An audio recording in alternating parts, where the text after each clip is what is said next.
So welcome back to Advanced Dynamics and Control Lab, Department of Mechanical Engineering, College of Engineering, Trivandrum.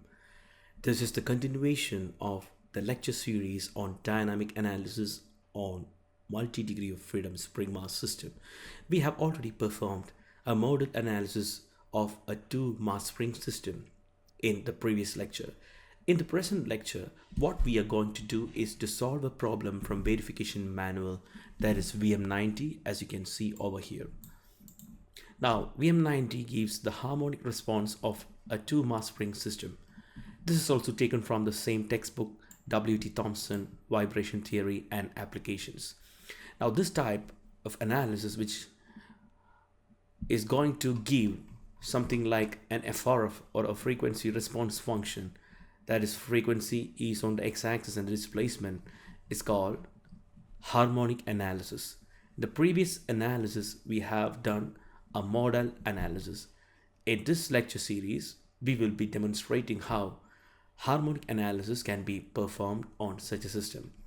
The descriptions are the same comp 14 mass 21 element, and also the look of the mass spring system is almost the same, except some value difference. That is, in the previous analysis we had M1 as 0.5 and M2 as 1. In this analysis, M1 and M2 are just the same value, 0.5. So I'm just going to modify the analysis right now. What you have to do is you have to restart the analysis from the beginning, as we have done for the model analysis. I will be only showing you how to modify the previous problem to perform harmonic solution. Now, I have to change the real constants. The Kc value is also changed from 800 to 200 from the previous analysis. And the main difference is that we have a force. This is a forced response analysis. We have a force of 200 pound acting at mass 1. That is at node number 2.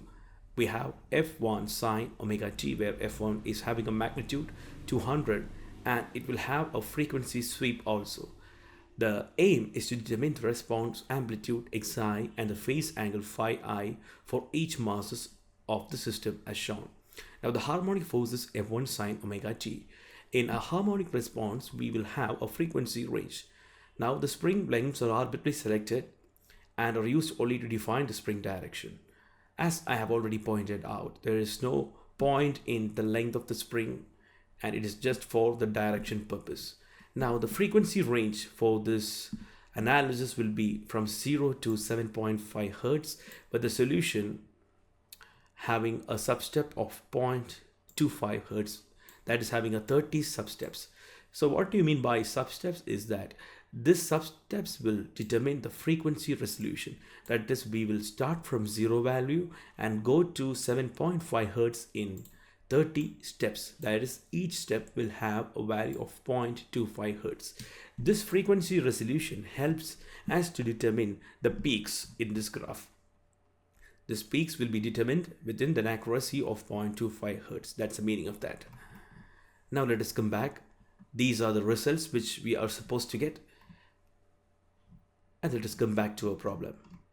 Now, we have already modeled the problem completely for the previous test case, and the natural frequency was already described before. What I'm going to do is I'm just going to edit the real constants.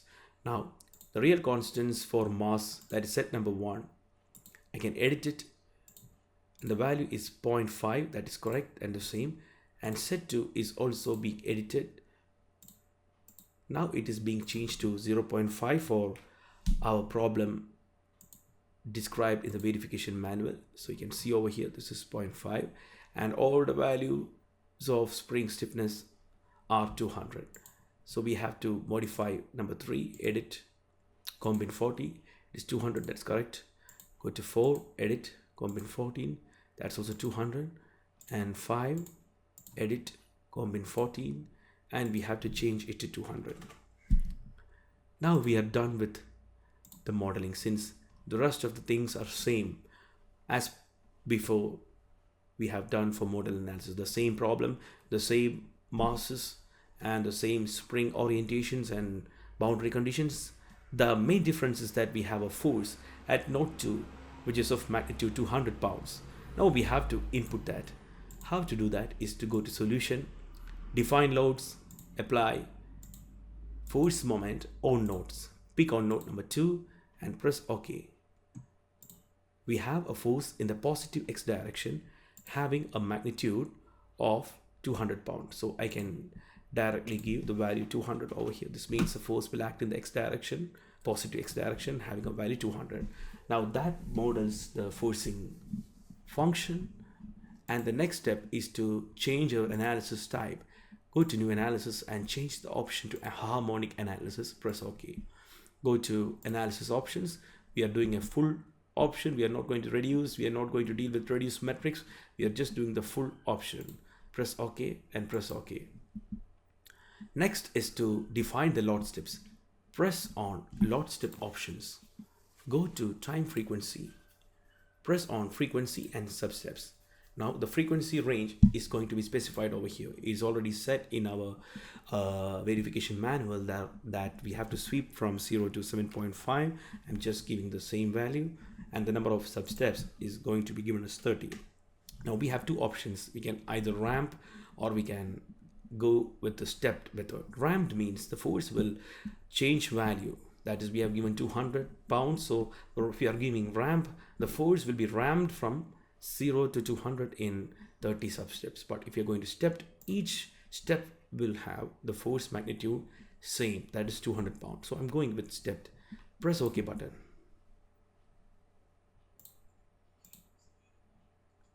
Press OK button.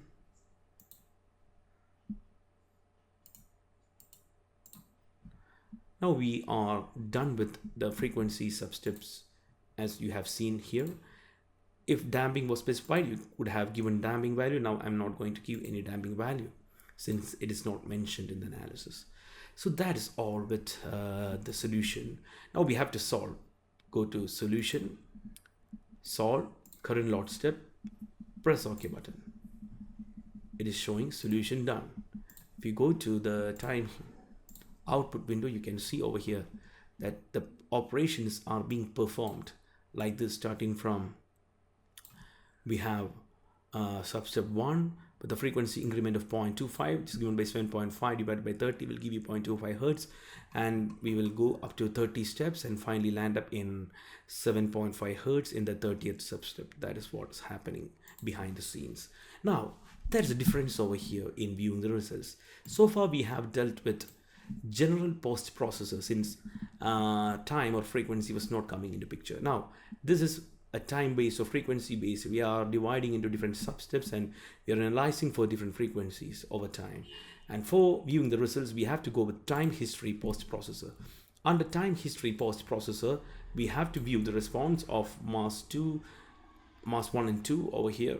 We will just check with our results obtained in our verification manual file, and this is what is to be got.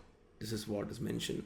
So x1 is equal to ux at m1 node 2 and ux at m2 node 3. So these are the plots.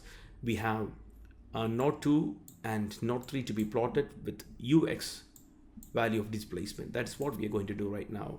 Now in order to select the variables, go to add data, come back to DOF solution. We are interested in the x component of displacement. Press OK button, select node 2 and press apply. Again come back to x component, OK, press node 3 and OK. Now we are done with the selection of. In order to view it more clearly, you can just drag it.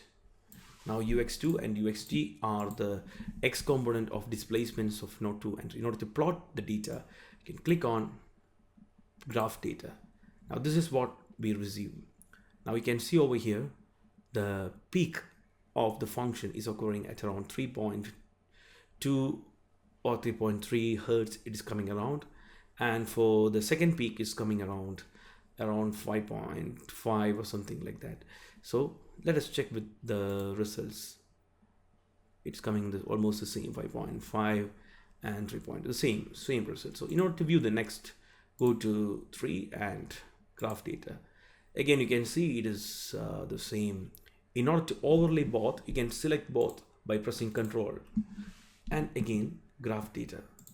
Now you can see both the results being overlaid. This is what is called as the frequency response. The frequency response will become maximum at resonance. That is, the displacements will be maximum when it is taken to the reference, when it is taken to the natural frequency of the system. Since we have a 2 degree of freedom system, we will have 2 resonant frequencies, and once the forcing frequency matches with the resonant frequencies, we will have maximum amplitude. That is what we are seeing over here. This is the graph which you might have seen, the same graph, but you can see the label is changed. That is, we have a disp over here and freak over here. In order to change the label, axis labels can be changed from plot controls. Go to style, under style, go to graphs. In that, modify curve and modify axis is there. Click on modify axis. You can specify the X label. So X label, I'm going to give frequency as my label. Some spelling mistake is there. You see frequency in hertz. Now this is frequency in hertz. And Y label, I'm just going to give displacement. You can give anything over here which will be displayed. Displacement in inch or whatever you want. Now you can modify the different axis options over here by changing it to logarithmic scale or whatever you want. It is available over here. Press OK button and just scroll it so that you can see the change. Now you can see displacement in inch and frequency in hertz. This is how you're going to modify the value of the labels. Now, in order to plot the phase, for example, I want to plot the phase, you can just click over here and go to phase angle, and press the plot button. Now, when I plot the phase angle button, you can see that at around the resonance, we have 2 resonances. One is occurring over here and one is occurring over here, and you can see a phase is being jumping at a 90-degree phase shift at resonance. From here, if you capture the phase, it is having from around over here. If you start, it will have 90 over here and 90 over here, a total of 180 degree. So a phase shift of 90 is occurring at resonance, which is common in vibration problems. Whenever you come with resonance, we don't have damping over here, so you can see a clear phase shift of 90 degrees. And same with here over at this area also, we have a phase shift of 90. So this is matching. You can go with the next and also just plot. This is also clear. Now we have phase shifts. In order to plot both of them, press Control button and just plot. So this is how the phase plot looks like. Now you can go with the amplitude and plot. Now, in order to list down the results, in order to get the value at different frequencies, you can just over here, you can something like list data. Under list data, you can see how this is going to vary. Now, the value is displayed over here. If you want to find the value, for example, x1 if f equal to 1.5 hertz. So we have to get the value of x1, that is mass 1, that is at node 2. We want to get the value of 1.5 hertz. So 1.5 hertz, if you check over here, it is like 0.822718, and the phase is displayed there. Now this is what you're going to see, 0.822. If you verify over here, this is the same thing only. Similarly, phase angle is 0, that already we have seen, and the phase becomes 180 degree at 4 hertz, and also the amplitude is 0.51. So at 4 hertz, we can see phase is 180 degree and 0.51. So this is the same result which we have observed. This is how we are going to perform harmonic analysis using Ansys software. Thank you for watching this lecture.